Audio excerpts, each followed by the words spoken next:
As a longtime Hellboy fan, it continues to astound me that there are desperately few video game adaptations of the big red monkey devil's exploits. There's a lot to love about Mike Mignola's almost 30-year-old hellion, from his look to the fable-flavored supernatural world he skulks around, righting wrongs and protecting the innocent, the often touching pieces of self-reflection throughout the many stories that touch on themes of loneliness, discrimination, found families, and the risks and rewards of rising to a higher calling. 7 Hours with Web of Wyrd was a good reminder of the challenges involved with turning such a complex work into an interactive toy. While it nails much of the look of the graphic novels, it trades substantial story and characters for an entertaining but low-stakes, action-packed romp whose roguelite elements fail to give the heavy-handed devil his due.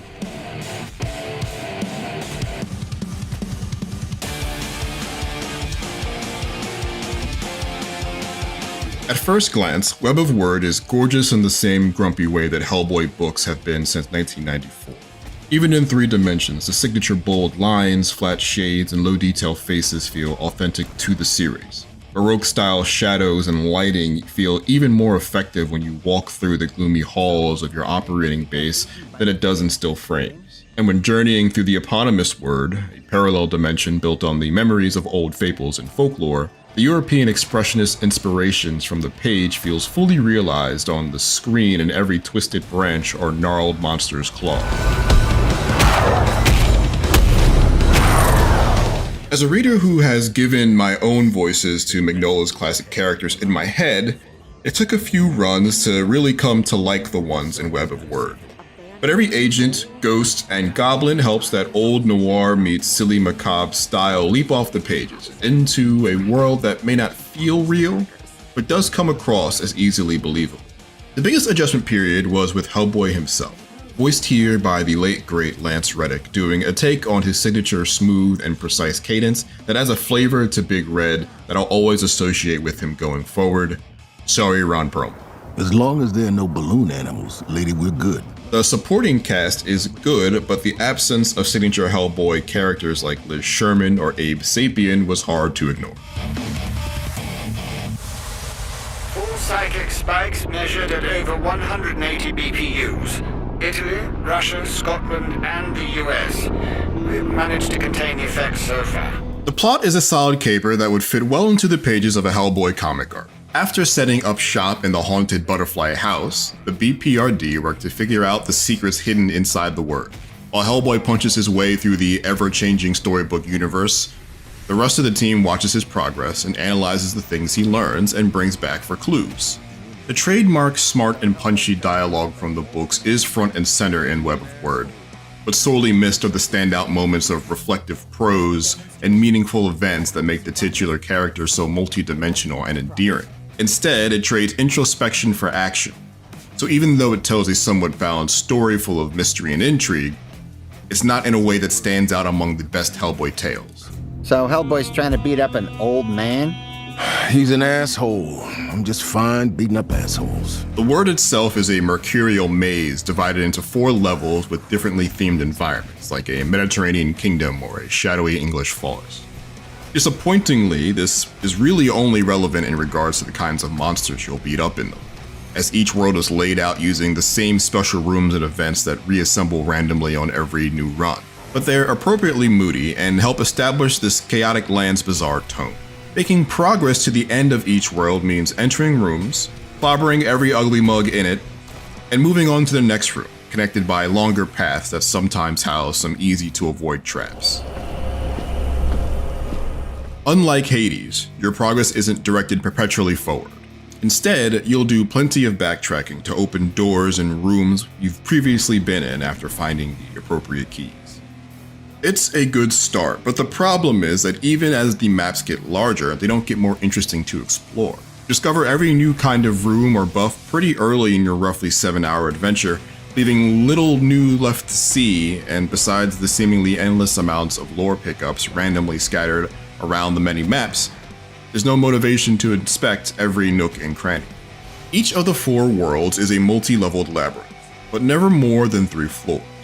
I actually appreciated that a run through the world was a relatively short 20-ish minute venture when compared to other run-based games where start to finish attempts can take an hour or more. Web of Wyrd's key strength is also Hellboy's. Beating up the denizens of the spooky pocket dimension is good fun, at least until you get the hang of it enough to crave a worthy opponent.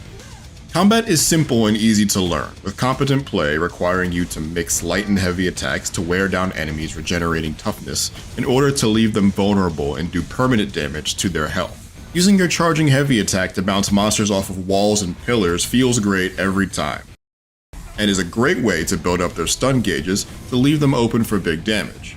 Dodging and blocking becomes an almost unconscious reaction after a while, as the enemies heavily telegraph their moves and don't do so much damage to your own toughness and health meters that it would dissuade you from staying in close and weathering the storm until you get a chance to hit back.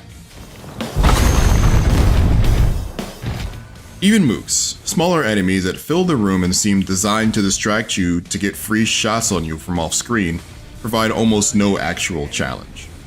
The sticking and moving is fun and makes Hellboy feel almost like a heavyweight boxer, but I can confidently say that Web of Wyrd is the easiest roguelite I've ever played.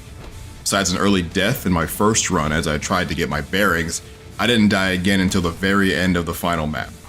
Since then, at least a dozen runs and several health, toughness, and damage upgrades later, I've never even gotten close to failing a run.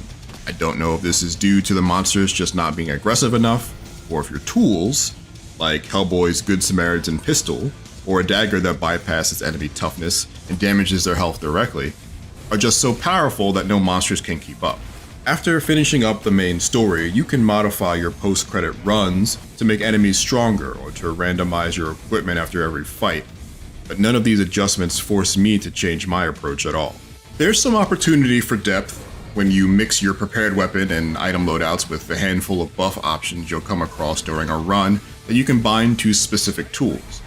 I liked adding the fear buff that makes your attacks freeze enemies in place for a short period of time to my ranged weapons, or making every subsequent fist attack in a chain do more damage.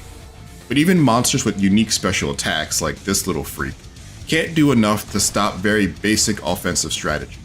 I still found fighting to be fun thanks to the kinetic sound and visual design of every solid punch I landed, but I was sorely missing that challenge that is often synonymous with this sort of game.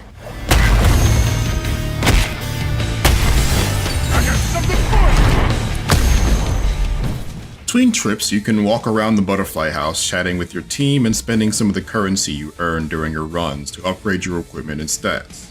It's implied early that the waves you're causing in the Wyrd are affecting the mansion, causing it to change. Yet the only significant changes you'll find are new doors opening to let you dive into new layers of the dungeon. I wasn't expecting oldest house levels of transformation, but you'll exhaust everything there is to see and do in the house before you make it to the final sections of the Wyrd. It felt like a huge missed opportunity to turn this pretty great setting into something more memorable. Missed opportunity haunts every inch of Hellboy Web of Wyrd. Its faithful adaptation of the striking look and sharp wit of Mignola's classic comic books is excellent. Focus on action above all else comes at the cost of any real resonance that goes deeper than Monster of the Week style pulp. As a brawler, it's simple and fun to dive in and play, but all too soon you'll reach the bottom of its shallow gameplay without any room for unique playstyles or mechanical discovery. As a roguelite, I appreciated the short runs that were just long enough not to overstay their welcome, because spending too much time in maps that felt so similar with nothing all that interesting to see and do in them besides slap bad guys would be a real purgatory. For more weird worlds, check out our reviews of Starfield and Cyberpunk 2077 Phantom Liberty. And for everything else, stick with IGN.